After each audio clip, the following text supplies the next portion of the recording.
Welcome to our channel. Latest on Mets, Pete Alonso. 7:28 p.m. Alonso and the Mets are said to be making progress on at least the structure of a proposed deal that's expected to be for 3 years and include at least one opt-out, according to Joel Sherman and John Heyman. While the sides appear amenable to that short-term structure, Sherman and Heyman write, there's still the gap between offer and counteroffer, with specific figures not mentioned. 5:15 p.m. The Mets and Pete Alonso have seemingly been in a stare-down for quite a while, and it's still unclear who will blink first.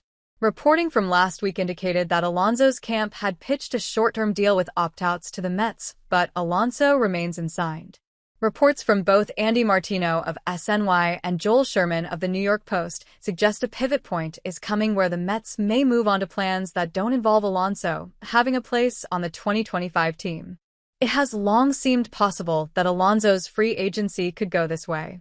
Last winter, the Boras Four lingered in free agency well into the new year and eventually settled for contracts below expectations. Cody Bellinger, Matt Chapman, Blake Snell, and Jordan Montgomery all signed deals that only were guaranteed for 2 or 3 years, though with each player having the chance to opt out after each season. There were reasons to expect Alonso might follow them down this road. Alonso reportedly turned down an extension offer of 7 years and $158 million back in the summer of 2023. He still had one arbitration season to go at that point, ultimately making $20.5 million in 2024, so he effectively turned down $137.5 million for 6 free agent years.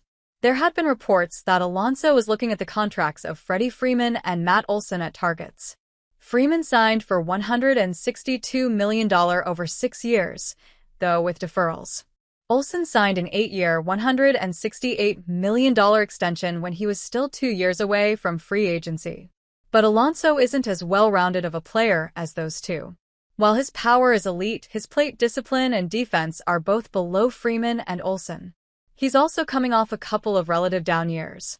He had a career batting line of .261/.349/.535 and a 137 WRC+ through the 2022 season, but then hit .229/.324/.480 for 122 WRC+ over the 2 most recent campaigns. That's still strong production, but it will naturally concern a club thinking about making a long-term investment. Alonso is still unsigned with pitchers and catchers set to report to spring training in less than a month. There is apparent willingness to pivot to a short-term deal, but a deal still hasn't come together. There is still more time, as Bellinger's agreement came together in late February last year, Chapman's in early March. However, today's reports both point to the Mets starting to consider other options. The Mets have had a front office shakeup since offering that extension to Alonso. Billy Epler was the general manager at that time, but David Stearns is now running the club's baseball operations department. Stearns never really dedicated a lot of resources to first base, as shown in MLBTR's contract tracker. A 3-year, $16 million deal for Eric Thames was his biggest investment in the position for the Brewers. Milwaukee non-tendered Chris Carter after he hit 41 home runs in 2016, rather than pay him a projected $8.1 million salary. Stearns is working with more resources now that he's with the Mets, but has continued to be measured in how he uses those resources, apart from the Juan Soto deal. Instead of signing top free agent starting pitchers, he has taken bounce-back flyers on guys like Frankie Montas and Griffin Canning.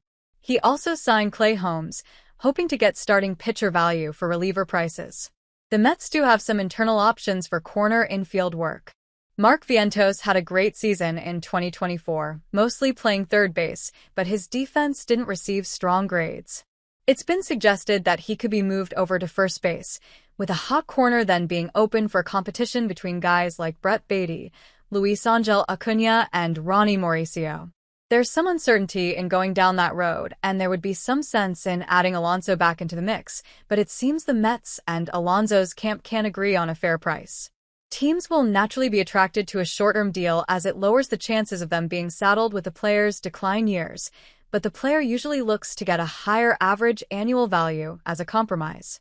Bellinger's deal guaranteed him $80 million, but in front-loaded fashion, allowing him to opt out after 1 year with $30 million in his pocket or after 2 years with $60 million in the bank.